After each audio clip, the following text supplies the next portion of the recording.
नमस्कार, जय जगन्नाथ। मैं हूँ न्यूमरोलॉजिस्ट राधेश्याम होता।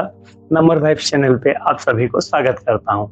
आज हम एक नया नंबर के ब्रेसलेट के बारे में जानेंगे, जो कि पहले भी हम 6 नंबर तक जिनका भी डेट ऑफ बर्थ है, उनका क्या ब्रेसलेट पहनना चाहिए उसके ऊपर डिस्कस किए थे। आज हम 7 नंबर वालों के बारे में जानेंगे।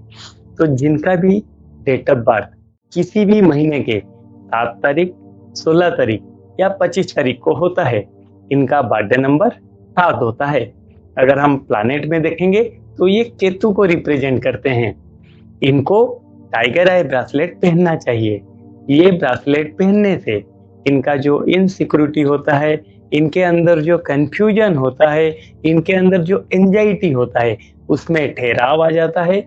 किसी भी काम को लेके इनके अंदर जो फोकस की कमी रहता है, उनको एक फोकस मिलने लगता है।